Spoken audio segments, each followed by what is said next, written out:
Yvo De Boer is, I'm sure, familiar to anybody who has been following debates about climate change over the last decade. He was, until 2010, the Executive Secretary of the UN Framework Convention on Climate Change, which is the international body responsible for climate change negotiations and the climate change regime, a position he was appointed to in August 2006. And Yvo presided over UN negotiations until 2010. He is now with the International Consulting Group, KPMG, as Global Advisor on Climate and Sustainability. Yvo's career started in the Dutch civil service, where he eventually became Director of International Affairs in the Ministry of Housing, Spatial Planning and the Environment in the Netherlands, and was responsible for Dutch and European policy towards climate change in a variety of different forms from about 1994. So he's coming up to 20 years in this field. In his new role with KPMG, he takes a very wide overview of issues not just on climate change, but the wider issues of environment and sustainability.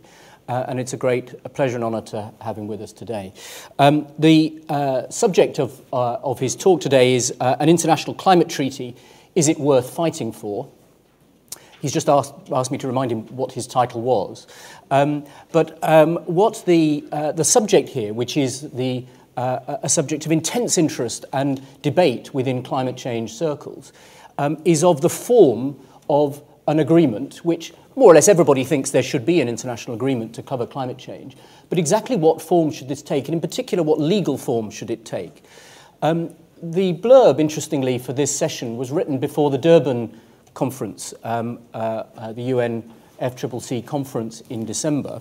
And the original blurb for this says, and I quote, "In recent years, there's an increasing sentiment expressed that an internationally legally binding treaty on climate is unlikely to be agreed and is therefore perhaps not worth fighting for." And a rather interesting thing happened in Durban, which is that sentence became slightly less true. That is, up to Durban, following the Copenhagen conference, which people will remember, when not only was an internationally legally binding treaty, which many people had believed was the goal of the Copenhagen conference, not only was that not agreed at Copenhagen, but it was actually written out of the goals of future negotiations in a very difficult negotiation at the end of that conference. And since then, it has been very widely believed that it was no longer going to be possible to have a legally binding agreement, a treaty, covering all countries and comprehensively covering the climate change field. In Durban, in December, that goal was re-established, at least as a potential goal of a new round of international negotiations, which are to be set up now, this year, and to run through to 2015. The language around the legal form is ambivalent, or ambiguous, constructively ambiguous, as all negotiation texts are. That's how you get agreement in these conferences. So it talks about a protocol, a legal instrument, or another decision with legal force. And the phrase legal force was inserted right at the end of the negotiations in Durban as a compromise, effectively between those who were very committed to the idea of a legally binding agreement and those who are not. And so the context for this debate today has slightly changed since Durban. But with all that ambiguity around that language, this is a very timely moment to consider what kind of agreement, what kind of legality is not just possible, but would also be useful and is therefore worth fighting for. And it's my great pleasure to introduce Yvo De Boer to talk about that. Thank you.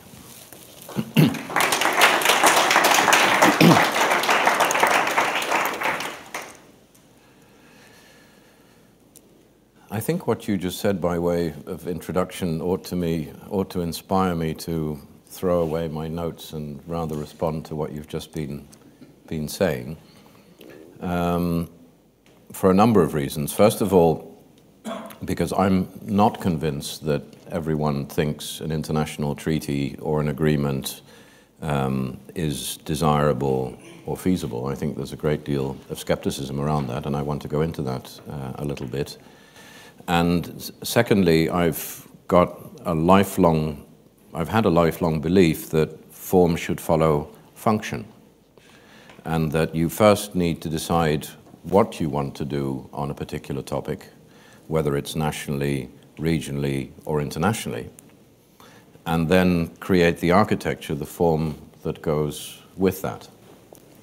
And perhaps that's why in Durban, that little sentence that you referred to was formulated in such an open way, talking about a treaty or protocol or another decision with legal force, because the substance at the moment is insufficiently clear to determine what exactly the legal outcome at the end of the day needs to be. But we're not there yet. What I wanted to do was to stick to the title of the presentation. Perhaps that's partly, if only because that may be why you decided to come here, so I shouldn't cheat you by talking about something completely different. So what I'd like to do is to start off by asking the question, is an international legally binding treaty or some international agreement worth fighting for? To then go a little bit into the question of, well then, if it is, how do you actually get to that? How do you actually get to an international agreement, an international approach that makes sense? My sense is that there has been a considerable amount of skepticism out there for a number of years on the question whether an international treaty or an international agreement in the context of the UN is feasible or indeed desirable. And I think there are a number of reasons for that. I think the first reason is that although we've been negotiating on climate change since the Rio Earth Summit in 1992, we're still at a point in time where we don't have anything that even remotely begins to resemble a global solution to the climate change issue. So we've been negotiating for 20 years, and we don't have something that closely resembles a solution. And that goes to a second point of skepticism, which I run into a great deal, which is a very broadly held feeling that the multilateral process that we have in place at the moment to negotiate climate change is actually incapable of delivering a result. That it's so cumbersome, so complex, that it is not a platform that can come to that kind of a multilateral agreement. And I think for that, partly for that reason, we've seen a number of examples in recent years, including those engineered by the Americans, to see, can't we think of something different? Can't we think of a major economies forum? Or can't we think of a clean energy ministerial? Or shouldn't the G8 or the G20 be taking up this topic simply because the multilateral process hasn't yet proved that it is able to deliver on this topic? Now, why is the multilateral process struggling so hard to deliver on this topic? That's at least in part, first of all, because there are such vast differences of interest amongst the people at that negotiating table. You have small island nations who are about to disappear because of sea level rise. You have oil-producing countries that would like to keep pumping oil as long as they possibly can. You have industrialized countries who have come to the conclusion that maybe their growth path isn't the best one that's out there and that things need to change. You have major emerging developing countries whose primary concern is economic growth and poverty eradication. In other words, there are a large number of interests at that very complicated negotiating table, interests which often seem to be irreconcilable. And can you then, in such a complicated setting, actually come to a treaty or a protocol or a decision with legal force? Another thing that I feel has been fueling a great deal of skepticism, certainly in recent years, is the absolute preoccupation with a number of economic problems that we have at the moment. Large parts of the world are in the middle of an economic crisis. Significant parts of the world are in the middle of a financial crisis. And if you're a lucky Dutchman like me, you get to be in an economic crisis, a financial crisis, and a Eurozone crisis on top of that. And as a consequence of that, I've seen people like Angela Merkel, who I've admired for many, many years, decades even, and who I think has been a major driving force in the climate change process, basically for economic, for financial, for political reasons, having to put her attention elsewhere. So what I'm seeing out there is that the preoccupation with economic concerns of today is fueling reluctance to really be boldly engaged in an international process around climate change. And that, I think, goes to the fundamental issue that we're basically not in a position to take the kind of hard economic decisions today that would allow us to make the international community climate-proof. So I think that these are some of the reasons why at least some people are asking themselves the question, is an international agreement feasible, and is an international agreement or a treaty worth fighting for? Having raised the question, I think I also have the responsibility to try and answer it. And I think that my answer is a resounding yes, that an international treaty, protocol, or decision with legal force is worth fighting for from a number of perspectives. So what I'd basically like to do today is to go a little bit into the question whether an international agreement is worth fighting for and how, go into the question of what needs to happen to safeguard the negotiating process in order to ensure that we actually get there, and also touch a little bit on the question of how can business be more closely involved. And the reason why I want to dwell on that is because what I see out there in my everyday reality is that 85% or more of the investments in the energy sector or in infrastructure or in healthcare or in pretty much everything are private rather than public. And as a consequence, my strong feeling is, and has been for many years, that unless we can engage the private sector more actively in this international process, whatever it may be leading to, it's going to be very difficult to get to a result. So then logically, the first question would be, why is an international treaty or an international agreement worth fighting for from a business perspective? And I think that there are three reasons for that. The first reason relates to predictability. Predictability in the context of long-term investment decisions which the private sector is making every day.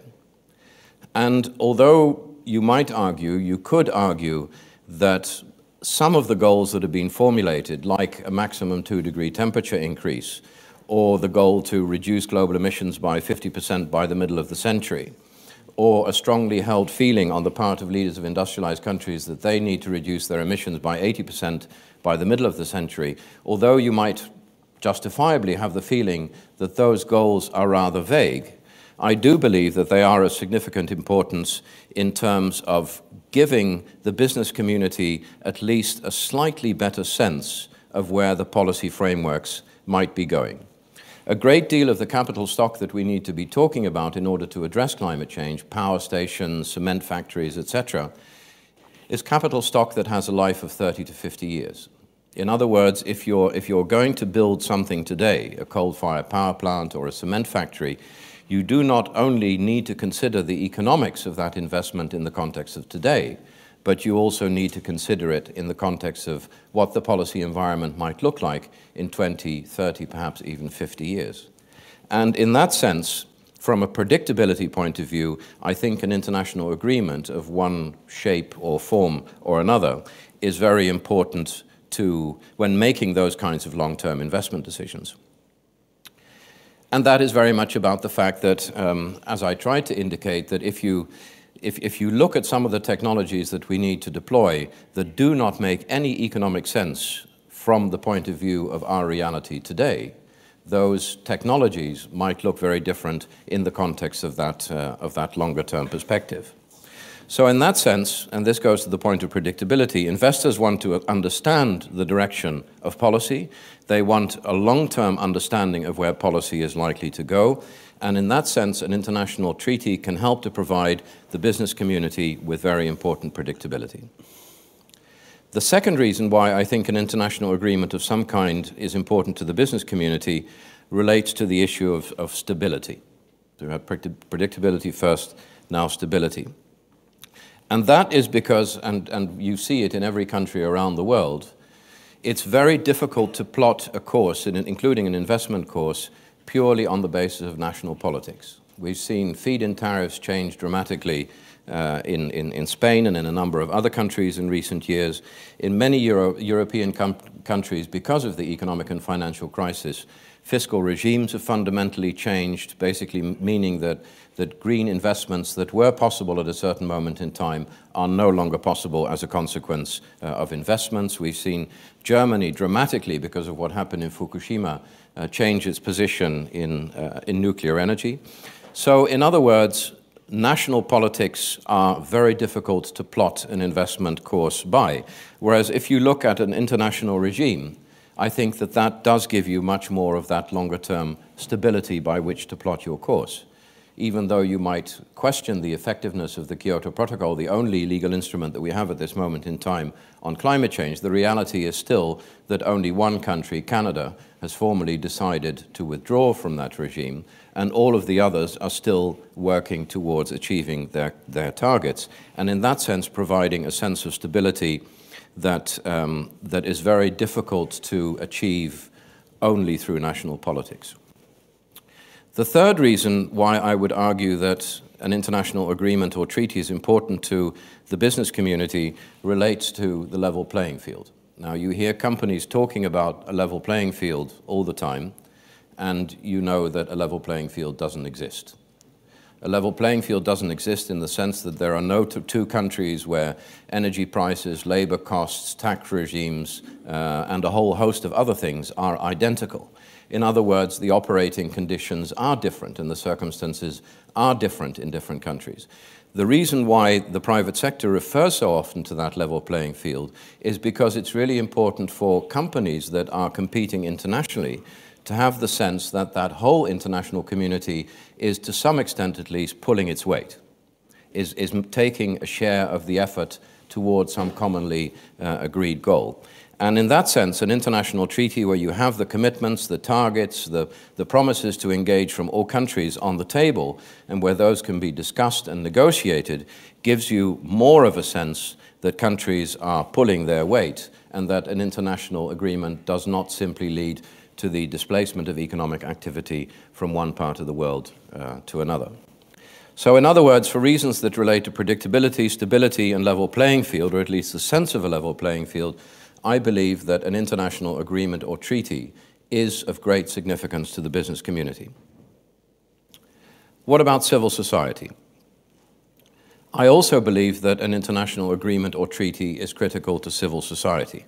If you go to one of the conferences of parties to the Framework Convention on Climate Change, what you will see is that civil society, non-governmental organizations in the shape of environmentalists, farmers, women's groups, youth, vegans, religious organizations, indigenous people, vastly outnumber the delegates representing the governments that are doing the actual negotiation.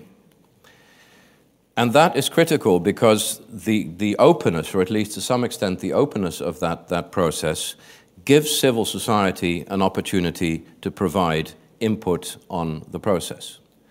So in that sense, I think having an international treaty process or having an international negotiating process does give civil society a unique opportunity to engage in a way that civil society cannot engage in a G8, a G20, a major economies forum, or some of the other platforms that are in place.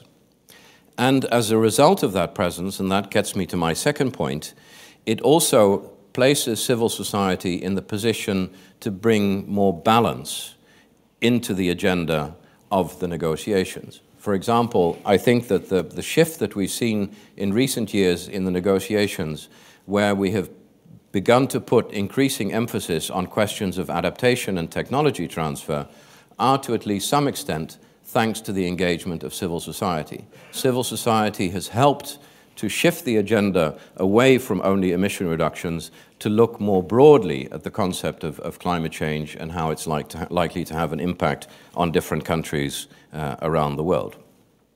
So in that sense, I think the treaty process is an important way for civil society to exert influence and ensure that there's balance in the process.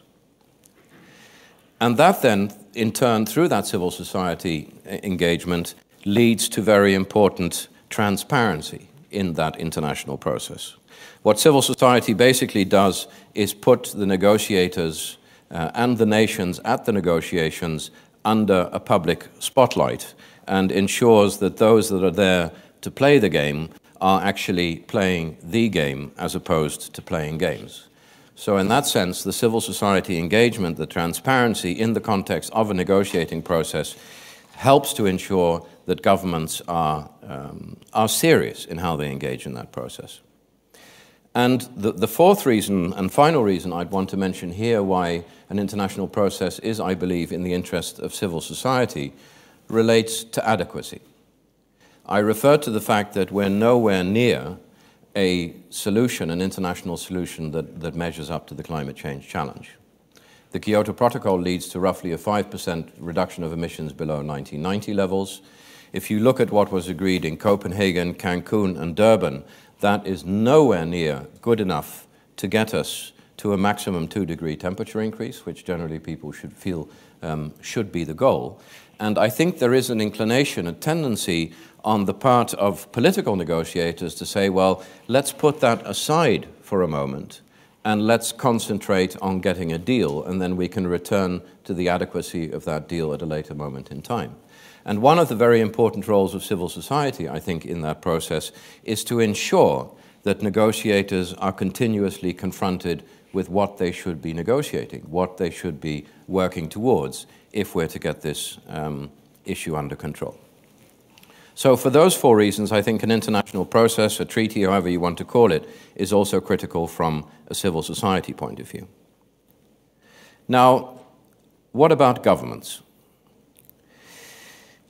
If you look at the issue of climate change, although the impacts, the consequences may be mainly in the environmental domain, the things that we need to do to address climate change are mainly in the economic domain. And given that the fact that many of those interventions are in the economic domain, we need a platform for governments to have that kind of an economic discussion, that kind of a discussion about how can we move the process forward in a balanced way.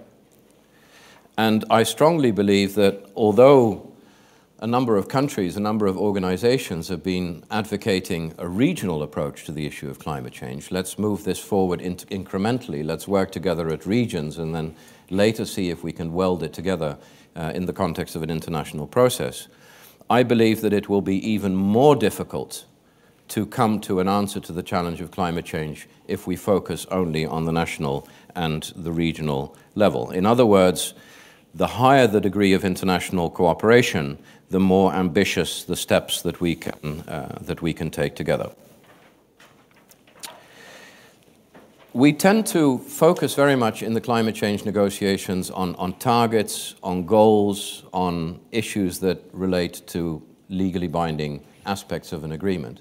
What I think is often forgotten in the context of that is something which is also, I believe, critical to government components, which is how do you actually organize all of the architecture around that? How can you use an international treaty not only to set international goals, but also to create the operating architecture that will allow you to deliver on those goals? What are you going to agree in terms of monitoring, reporting, verification? How do you create structures, functions around market-based mechanisms? In other words, I think that from a government perspective, a treaty provides a very important means not only to focus on this issue of target setting, but also on allows you to put in place the operating architecture, the mechanisms that will ultimately allow you to deliver, including on issues that are critical to developing countries around finance, technology, and capacity building, putting in place the architecture that will deliver on those kinds of things that actually make it possible for developing countries to engage.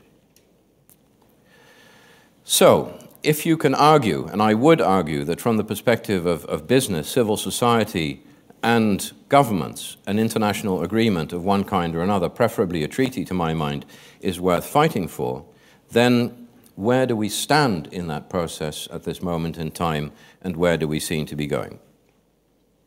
If I look back in the history of the climate change negotiations, I think that the first conference of parties, which was held in Berlin in 1985, if I'm not mistaken, was probably one of the better ones in the sense that it produced the first of many mandates that we've seen in the negotiating process, but it also provided the clearest one. What that first Conference of Parties provided was something called the Berlin Mandate, which basically said there needs to be a protocol on the table in 2 years' time. So that made it incredibly clear for everyone what they were working towards. And then we saw the results of that in Kyoto in 1997, I think. The next time we got a mandate was at the 13th Conference of Parties in Bali. And the stark difference between Bali and Berlin, one of the many stark differences between Bali and Berlin, was the fact that in Bali the mandate was formulated in very different terms.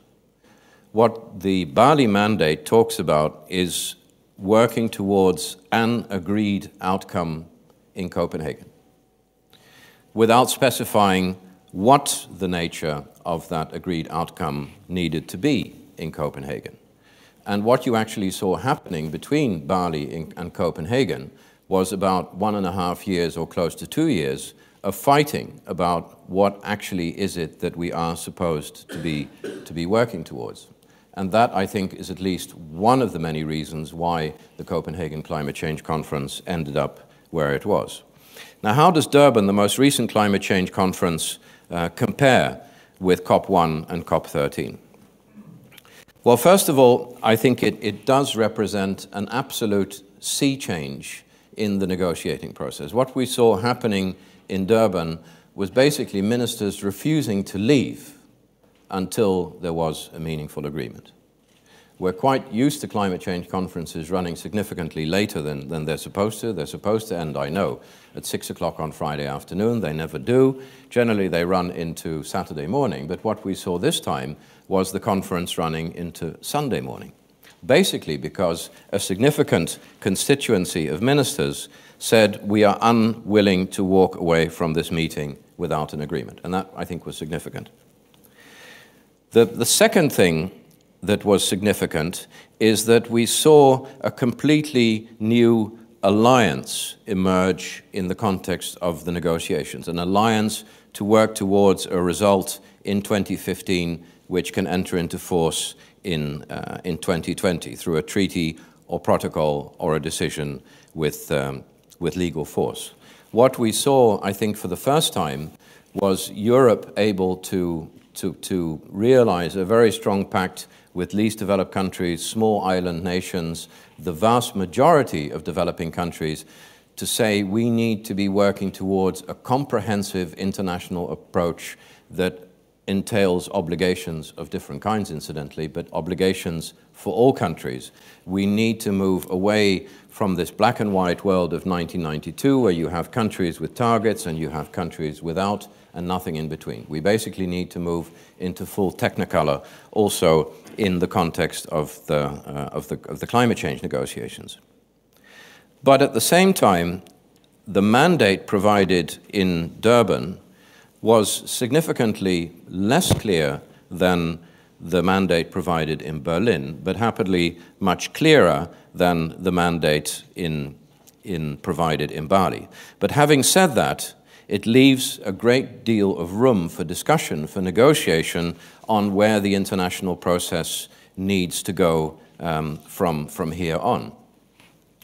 And that is critical because I think that we're still at a moment in time where many people, perhaps intellectually and emotionally, sign up to the concept of green growth or sustainable growth. But very few people, deep in their hearts, and I would argue even very few environment ministers deep in their hearts, can actually argue or believe how green growth can be made to work for their particular country. In other words, I think part of the challenge that we face is to make that green growth case convincingly, including through the architecture of an international agreement. And until we succeed in doing that, I think it is going to be very difficult to come to an international agreement of one kind or another. The next question then is how do we cross that hurdle? How can we safeguard the agreement that was reached in Durban?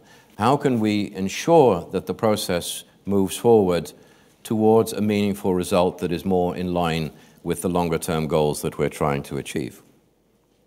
And in that context, I think at least three things are critical.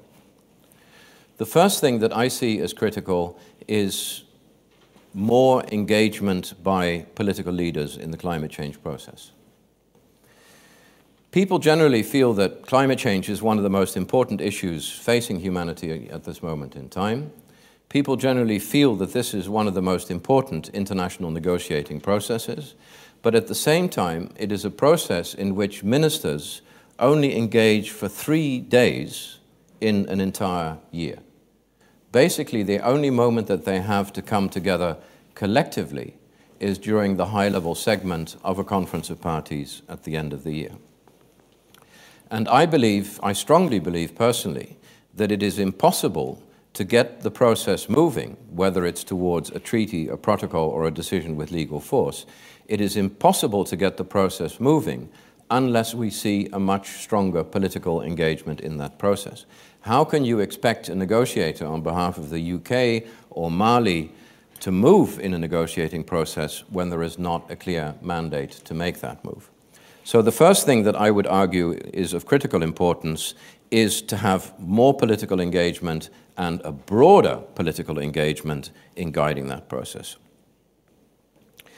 The second thing I would argue that we need is a much more open dialogue between the world's major emitters on the issue of how we shape commitments going into the future. There is psychologically a sense on the part of many developing countries that what the industrialized world is out to do is to impose on developing countries emission reduction targets in absolute terms which will constrain their economic growth going into the future.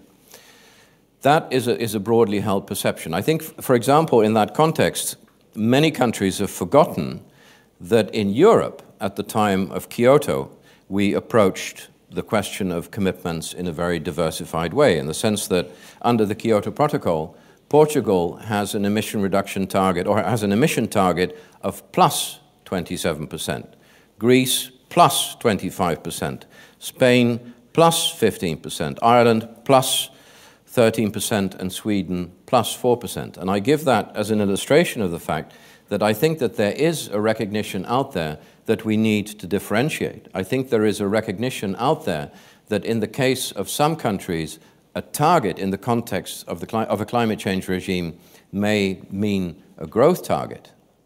But that sense is insufficiently there in the negotiating process at this moment in time. And therefore, I would argue that the second thing that we need is a much more open dialogue amongst the major emitters on what can be achieved, how can it be achieved, and how can more be achieved by working together. I remember that when I was involved negotiating the Kyoto Protocol on behalf of the European Union, we went into that negotiating process with a very fixed and narrow position. We felt we should only focus on CO2. We ended up focusing on 6 gases. We felt that every country should reduce its emissions by 15%. We ended up with a diversity of targets. We felt as Europeans that all emission reduction efforts should be made at home. We ended up with flexibility to reduce emissions abroad. We felt that there should be a target year, 2010. We ended up with a budget period. In other words, the very frank process of discussion which led up to the Kyoto Protocol helped, I think, to instill a great deal of the confidence that we also need today. And the third thing I think that we need to do in order to move this process forward is to focus much more strongly on helping developing countries make the green growth case at home.